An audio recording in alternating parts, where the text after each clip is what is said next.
Oh yeah, it's go time. I am ecstatic, excited, jubilant, geeked. I'm happy. Honestly, every single day I get to do this, I'm really happy. I got a new subscriber today. I'm really excited about that. Whoever you are, shout out to you. And let's get into today's politics. So my name is Michael DeLu, and you guys are either listening or tuned into Pull Up the Tape, okay? And for that, I really do appreciate you. You know what I mean? Like a lot of people get discouraged in the beginning of whatever stages of whatever they're starting because they're not getting enough views or enough support. But the thing is, if you're doing what you love, it shouldn't matter. Okay, I'm ready to do this and prepare to do this for the next 15 years and not see a dime from it. And even if I stay at the same amount of subscribers and followers, I'll still be happy. But that's how I know I'm doing what I'm in the right lane and doing the right thing, because I get joy out of doing this shit. Out of doing this every single day. We're gonna bleep that out. But again, you're tuning to Pull Up the Tape. My name is Michael DeLu. If you're listening to this podcast on SoundCloud, Spotify, Apple Podcasts, Google Podcasts, any of the podcast streaming platforms that I distribute to, do me a quick favor and share this podcast with anybody you know that loves sports. I'll be doing a giveaway really soon once I hit 25 episodes. I think I'm on episode like 16 or 17 right now, so look out for that next week. I'm giving away a very, very good prize. And to those of you who are watching this podcast on my YouTube channel, do me a quick favor, okay? Just help me out, all right? Just help me out. I'm gonna continue to keep putting out heat, but you guys gotta do your part too. Do me a quick favor. Like this video. It's a thumbs up button. Leave a comment. I'm about to discuss a lot of stuff, so just let me know what you think. Comment. I'm going to respond. I love to interact with the little people who do watch this. And if you're not already subscribed to this channel, do me a favor and subscribe and push the bell notification. It lets you know every single time I upload, all right? So with that being said, I hope you guys, wherever and whenever you're listening to this, I hope you're having a good day. Hope you stay blessed. Hope you stay positive, motivated, and boom, let's get it. We're going to shake the room up. We're going to viral movie. Bow. All right. So my first topic today is, man, this is a tough one. So so the very first player to opt out of the 2020-2021 NFL season was Kansas City Chiefs Laurent Duvernay Tardif. So on Friday, he stated, "I don't want to risk transmitting the virus just to play the sport I love."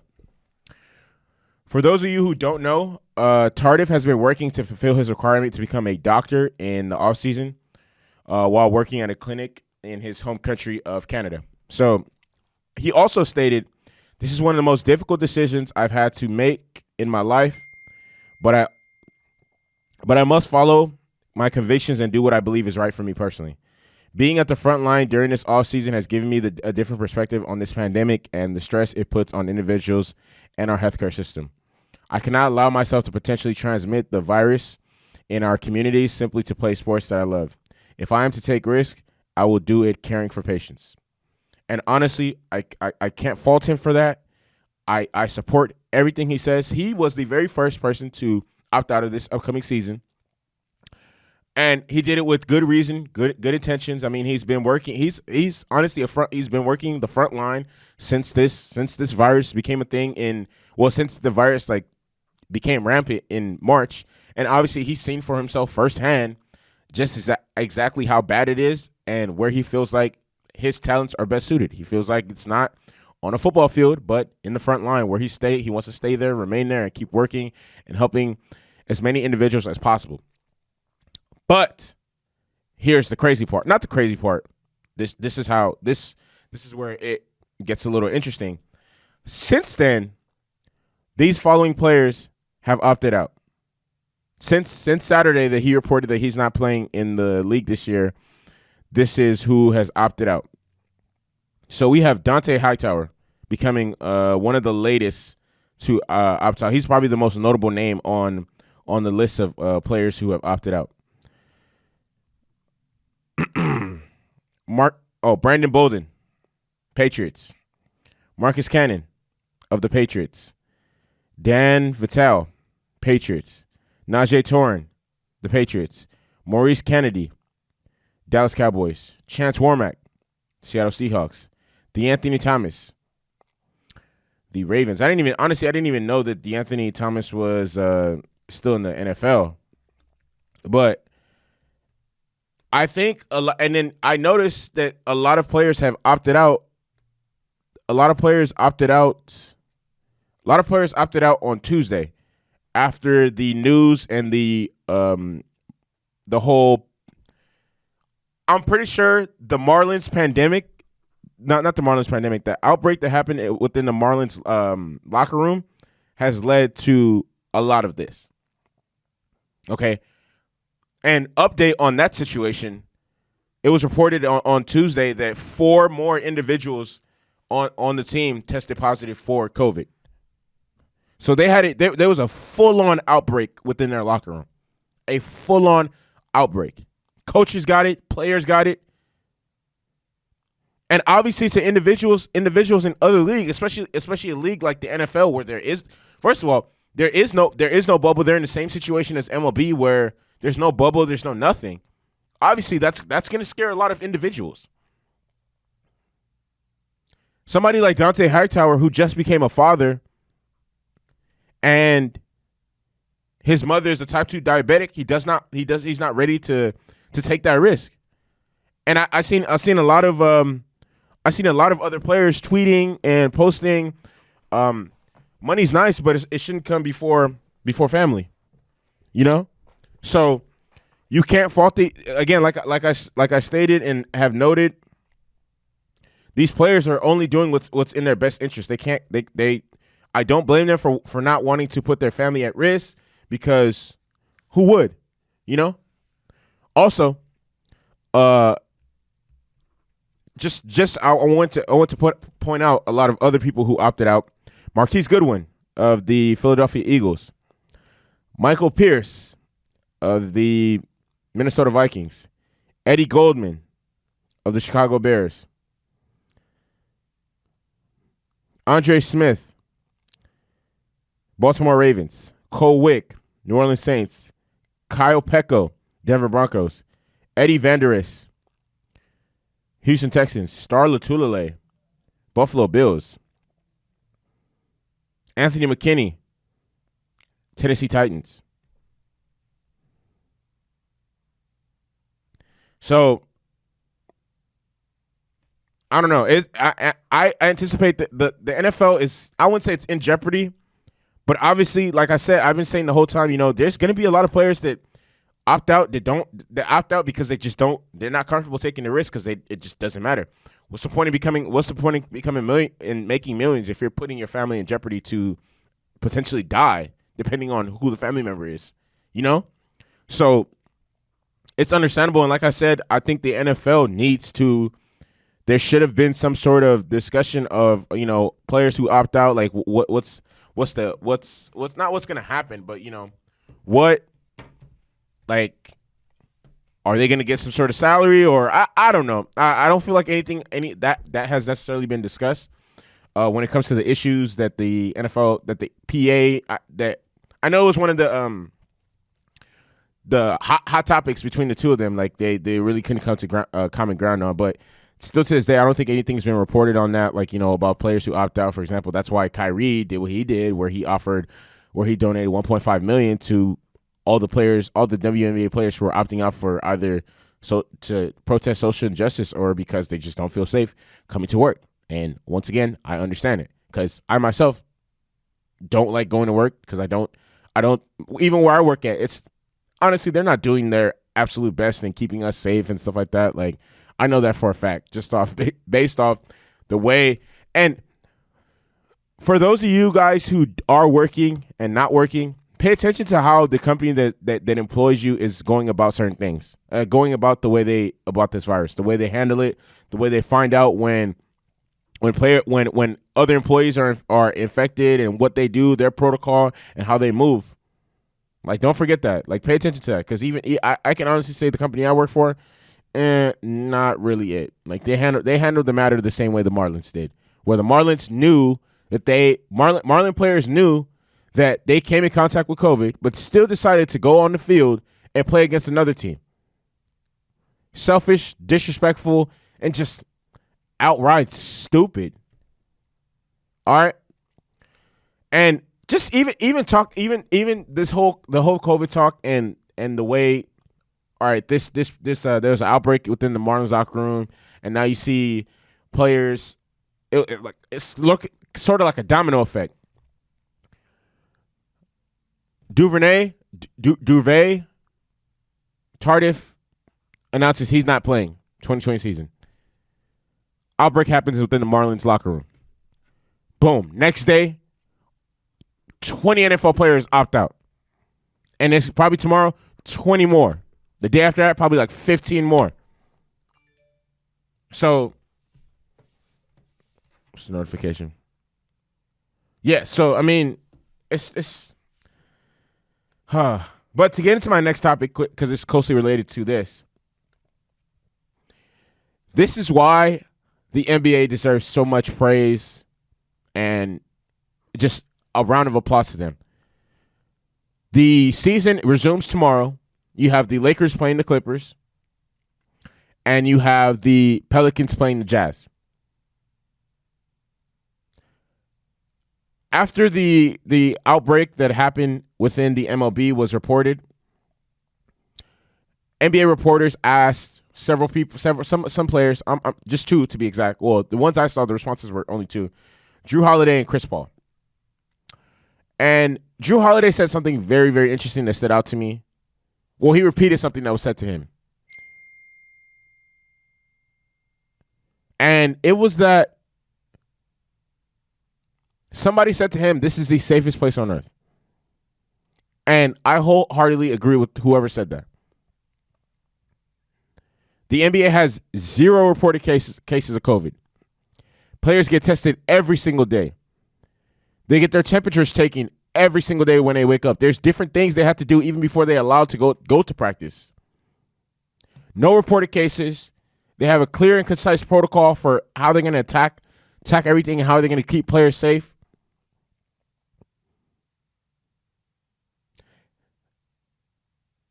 And it's successful. Just look at it. No reported cases. The season is coming back tomorrow. All players are healthy. No, it's incredible.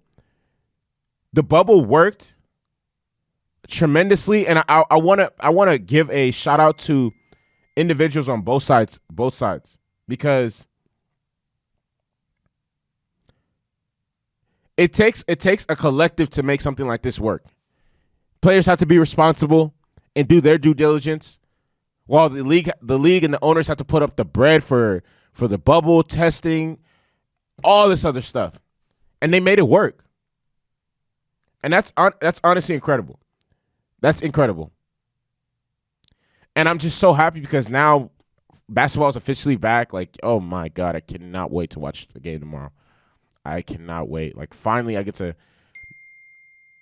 comment on and react to live sports, and just not that I haven't already, because I've been watching soccer and whatever, but I know a lot of the people in this country aren't really too about European soccer. But even though you guys should be, y'all should tap in. It's really good to watch. So I want to give a shout out to the NBA for making all that work, because it's simply incredible. And again, thank you so much. And to Adam Silver, the commissioner, who I remember in March and April, they were working so hard to try and get this whole situation figured out. Okay, what's going to happen?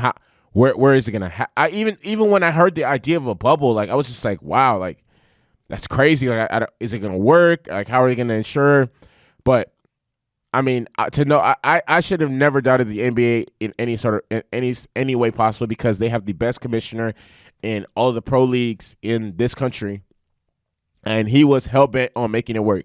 Because truth be told, nobody doesn't. I wouldn't say nobody doesn't want to play, but the players have to make money to feed their family. Like, at the end of the day, money needs to be made, and they went about it in the right way. Like, I wish my company, the company I work for, went about protecting their employees the way the NBA has done. I wish. Not even they. Anyways, so to my next topic. The top 100, which is a list of the best 100 players in the NFL, and it's voted on by the players. So the players do the voting. It's only players, no GMs, no coaches, none of that. So obviously this list, causes a little controversy and buzz, and gets people talking, Twitter fingers here and there, every single year. And then you got dudes coming out saying that dude's not better than me. I'm top dog in my division. I'm top dog in the league. X, Y, and Z. So yesterday, I was watching Get Up when I seen this, and honestly, just throw that whole list away, because every year there's just nonsense and foolery that just makes me just think, okay, who they say the players are making this, but like, are some of these players might already be like showing early signs of CTE for real. Like, it just doesn't make any sense for somebody to. But anyways, I'm gonna get into it. So Carson Wentz was not listed on the top 100 this year. I don't know for what reason, because last time I checked, all he did was lead a pretty average Eagles team to the playoffs. You know who was on the list? Dak Prescott. It's comical that Dak Prescott is on this list, but Carson Wentz isn't. You know who also was on the list? 5 of Carson Wentz's teammates. Fletcher Cox was ranked number 73. Zach Ertz was ranked number 85. Darius Slay was ranked number 92. Jason Kelce was ranked number 94. And Brandon Brooks was ranked number 98. The only person I could probably say is, actually, Carson Wentz is better than all these dudes. Oh, I'm getting a phone call. Carson Wentz is better than all these dudes, and it's honestly like this list is absolutely disgusting. The fact that he was even left off it just makes no sense. Like, I sit here and wonder. Well, I know why. Obviously, the people who voted on this have CTE. Like, he's definitely a top 10 quarterback. He's better than some of the quarterbacks who I know for a fact will be on this list. Like, who are, and I know for a fact will be on this list. For example, Carson Wentz, Kirk Cousins, Matt Ryan, Kyler Murray. I think, Kyler Murray's on the list. He's better than these dudes. Like, I don't know, man. Some people just politic the wrong way and just are phony and fugazi when it comes to voting and giving credit to where credit is due, because, again, he dragged a useless, average Philadelphia Eagles team to the playoffs. Dak Prescott, who's on this list, didn't even make the playoffs. But hey, it baffles me the way just, I don't know. These politics are, I don't know. This is, let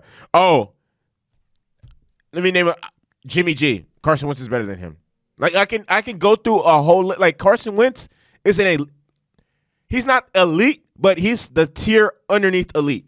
So I would say he's in the same boat with, like, Deshaun Watson, Kirk Cousins, like those dudes. Like, he's around there. He's better. He's way better than Dak Prescott. Whew. I love how Dak makes the top 10, going 8-8 last season with Zeke, Jason Witten, Amari Cooper, Michael Gallup, and they weren't even able to win the division. While Carson Wentz was playing with the practice squad offense. It's crazy, but I'm not surprised. Every single day, I have to react to stupid takes and just nonsense rankings and just a bunch of different stuff. Like, every single day, it's something new. Somebody's coming out the woodworks just saying some sort of nonsense and blase. I'm just like, bro, I'm honestly getting tired of this. Like, I don't like reacting to stupidity, but when I feel like I need to say something and address something, I will. So that's why I do what I do. I mean, I rock with Carson Wentz. Like, I think he's a great quarterback. I think he does get the short end of the stick a lot of times. Like, I understand he has been injury prone and X, Y, and Z, but when that dude is healthy, he's amongst the best the best the league has to offer. He's only entering his fourth season in the league. Carson Wentz is better than Jared Goff, bro. But y'all not ready to have that conversation. So my next topic, and I'm gonna make this quick. So it was reported on Tuesday that Patrick Mahomes, the star quarterback for the Kansas City Chiefs and reigning Super Bowl MVP, has become a member of the new ownership group of the Kansas City Royals. So it's safe to say he's putting that new money that just hit his account into good use. So the Royals announced that Mahomes is a partial owner Tuesday, noting that he spent a lot of time in the clubhouse as a kid. He loves football. This was a statement made by John Sherman, who is the principal owner, so he owns the majority of the Royals. He loves football, but also grew up loving the game of baseball. We look forward to many years of a winning partnership. For those of you who don't know, one of the reasons why Patrick Mahomes' arm is so amazing is he played baseball when he was younger. I believe baseball was probably his first love. And his dad, Patrick Mahomes Sr., or the first senior, or whatever you want to call it, he played in the major leagues, and he played 300 games, but mostly as a relief pitcher. And Patrick Mahomes said himself, "I'm honored to become a part owner of the Kansas City Royals. I love this city and the people in this great town. The opportunity allows me to deepen my roots in this community, which is something I'm excited to do." And I want to commend him and give him a round of applause. Like seeing a black man win like this is a major win, because there's not a lot of black people owning even small percentage of teams. So the fact that it also helps that he does it in the city that he plays for. I mean, I feel like if LeBron tried to own a part of the Cavs, not the Cavs, the Indians or the Dodgers, like that, they can make that happen. But just seeing stuff like this, like, it inspires me to keep going and stuff like that. Like, because I honestly, I don't want to own. First of all, I want to own a team eventually one day, like 20, 30 years from now. But I want to be a GM. Like, I really want to be a GM one day. Like, oh God, I want to be a GM one day. So this type of stuff continues to inspire me to keep working. This is the platform I'm going to use to get there. This is why I encourage everybody to like, comment, and subscribe and help the boy out. So big, like, champion of the day goes to Patrick Mahomes. Like, for real, like, this dude can't lose. Like, all he does is take W's. And to my last topic of today. So the Premier League season has ended, and obviously the transfer market is open. Like, it's open, it's wide open for business. Like, it's open like shawty, hot and ready, all that. Like, transfers, it's ready to go. It's up. Reports are flying through. Teams are calling other teams like, yo, how much, like, whatever, inquiring on people's availability. And I'm gonna touch like three of them that are most likely to go down for some of the top clubs in the Premier League, starting with Jadon Sancho and Manchester United. So a lot of pieces are already in play to make this happen. Especially when you have a transfer like this of a young kid, a starlet who is looking to make the leap from a smaller club to a bigger club. Three things have to happen. One, and when it's a player as good as Jadon Sancho or Kylian Mbappe or Kai Havertz or Neymar when he was moving from Santos to Barcelona, or just who else are some young dudes they're really killing it, or what's the dude from Atletico? What's his name? Joao Felix. Different stuff like that. One, the player has to be interested in the club that wants him. And in this case, Sancho is interested in Manchester United. I don't know why, because I mean they haven't been any sort of relevant or just respected since Sir Alex Ferguson left. Actually, I wouldn't say that. Yeah, I could honestly stand on that.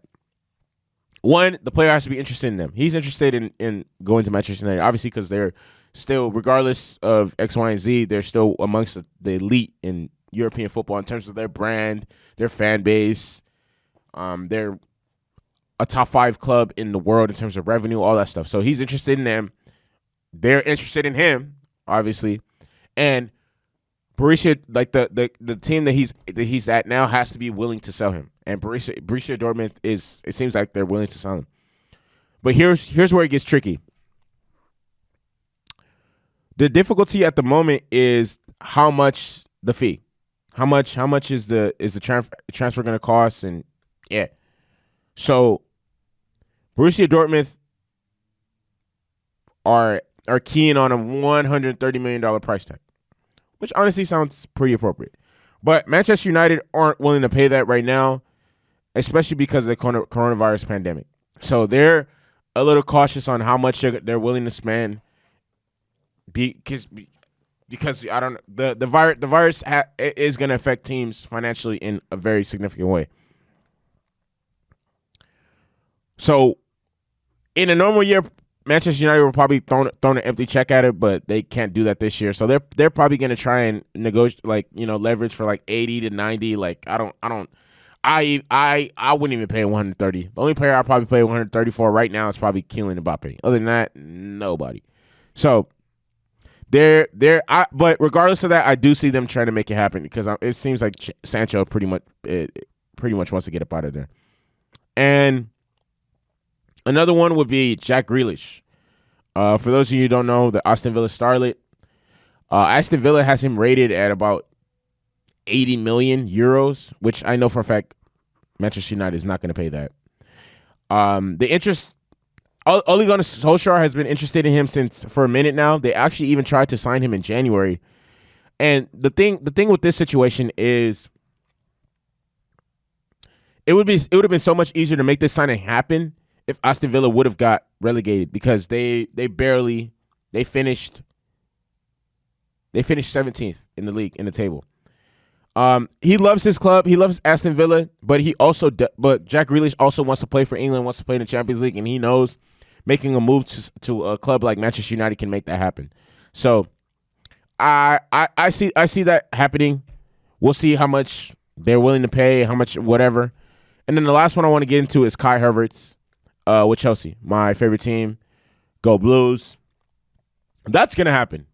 All right, that's going to happen. I'm just waiting on the day to everything becomes official, and we announced that. I recently, before I started the podcast, I watched Timo Werner's first interview at Chelsea.